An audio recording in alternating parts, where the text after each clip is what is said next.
Hi guys, welcome back to Quake Combat. I am here today with Carl Van Roon. He's an 11-time ITF World Taekwondo Champion, which is amazing. We're here at Roon Martial Arts in Auckland. And today we're going to delve into the world of mixed martial arts and mixed Taekwondo with kickboxing and Muay Thai, and we're going to learn. I'm going to pass it over to Carl, and Carl's going to fill us in on a little bit what we're going to do today. Fantastic, thank you Brad. Today we're going to be covering back kick and spinning hook kick. I know that Brad's already come across these kicks when he's been fighting over in Asia and China against Sundar fighters who sometimes incorporate these techniques.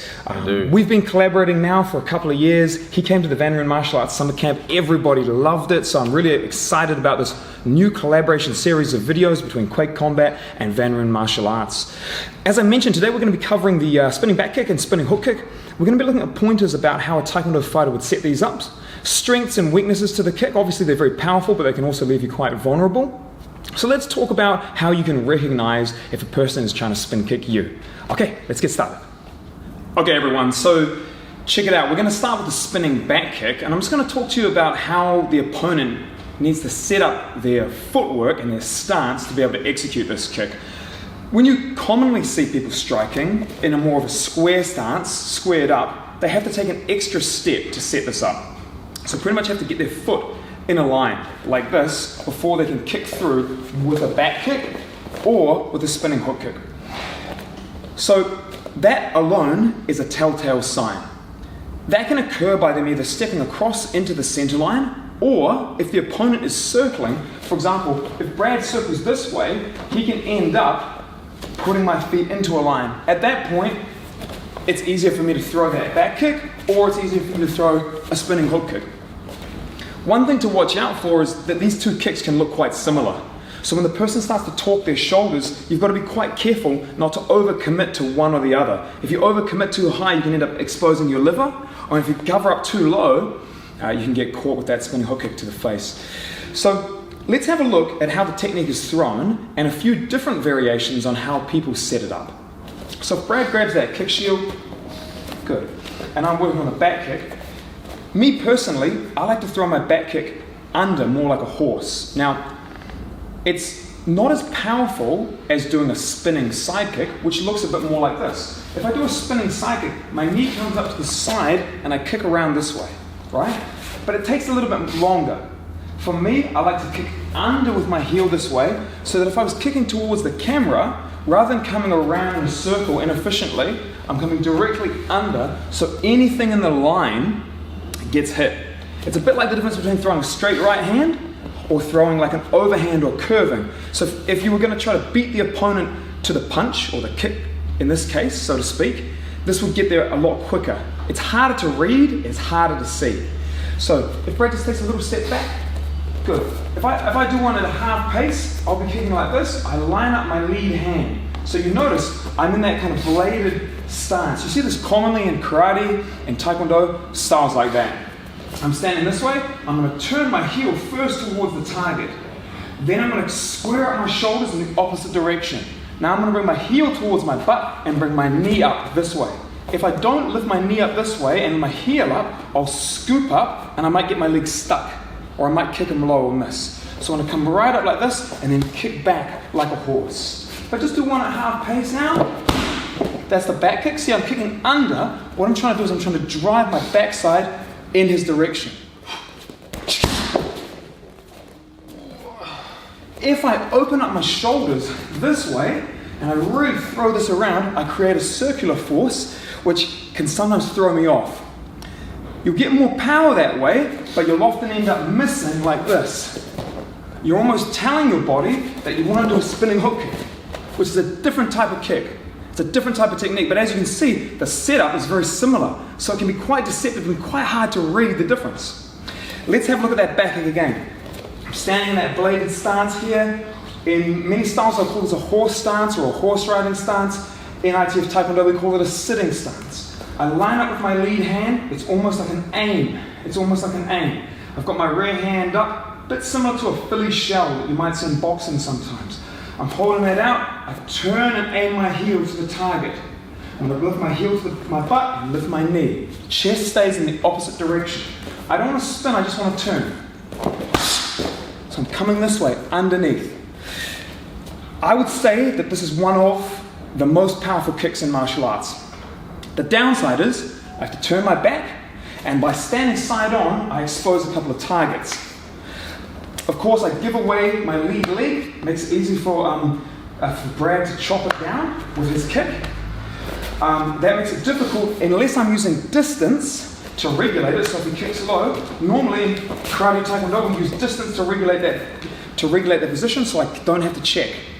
It's going to be very, very awkward for me to check from that position. It can leave me vulnerable. I think the important thing to watch out for is that when a person takes a bladed stance, that you realize they can spin quicker. And that's not just for spinning back kick or spinning hook, it's also for spinning back fist. That's really fast from that position. Spinning elbow, that's fast from that position. So as general pointers go, watch out for when the opponent puts that foot across the center line.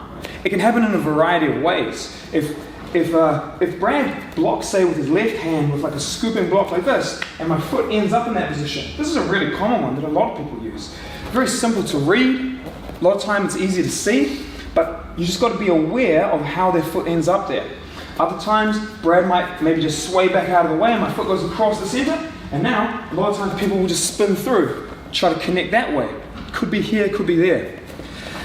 My advice is once you see them get up into this position and you see them start to creep their back foot around like that, or they start to creep this foot across the center, you start to become aware that the strongest position to be in is by my non-kicking hip. So I'm kicking with my right leg, he wants to put his body next to my non-kicking hip. If he darts forward, bridges the gap on this angle, every spinning kick, every spinning attack will have its force taken off it. So let's say that he circles that way a little, and he sees my feet align, starts to see me look like I'm trying to set that back. And now he darts this way, he just cancelled it out. He can easily throw that right hand, for example. That's good. Great, so that's a few fundamental pointers that I'd advise you to consider when you're fighting somebody who's spinning back kick or spinning hook kick. Look for those telltale signs about them setting up with their posture, getting into a bladed or side-on stance. I know Brad's had extensive experience fighting people in China, throughout Asia that use spinning kicking techniques, Sundar fighters and etc. What's your experience being with this type of fighter and how they try to set it up? So my experience has unfortunately been learnt the hard way by getting hit by these kicks. So I'm really grateful for this video, and I wish I had it before I started fighting, but anyway, this is the way it is. So I'm just going to share a couple of pointers that I've come across, and like Carl spoke about earlier, when he stands in his bladed side-on stance, it's very inviting to kick the lead leg, because for someone that comes from a Muay Thai or kickboxing background, we know that the leg kick is very effective. So it's very inviting for me to come in, boom, and chop the leg. And as you guys are going to see in a video, or as you guys will see in my previous video about low kicks, I have 3 different ways that I personally low kick. And the reason we have 3 is because we need different options. Because right now, one of these options is not viable at all. So if I throw the Dutch style low kick, which is quite a square front on kick, which is ideal for somebody like Carl. Carl wants me static, square on, big target to kick. If I throw the Dutch style low kick and leave my chest or torso square, Carl's gonna sometimes take the kick or time it and just spinning back kick me. Boom, like this. And it's terribly painful.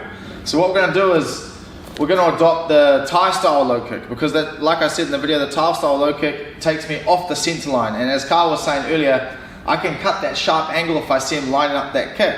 So essentially we're gonna do exactly the same thing while attacking. Okay, so if Carl's been timing my Dutch style low kick and spin kicking me, then I'm going to jump across as he does his, boom, and just chop his leg. As you can see, I end up in a pretty good position. Carl ends up in a relatively exposed and awkward position, and or he ends up on the ground if I successfully chop his leg out from underneath him. Absolutely. Thank you very much for tuning into this video on spinning hook kick and spinning back kick here at Van Roon Martial Arts. It's been a pleasure doing a collaboration, the first of a series with Brad Riddell from Quake Combat. He's one of my good bros, and we train together all the time at City Kickboxing here in Auckland. Once again, it's a real pleasure. I hope you took away some good pointers from that video. Let us know what you think. Make sure you comment and subscribe to both channels for more great content. Brad, anything to add?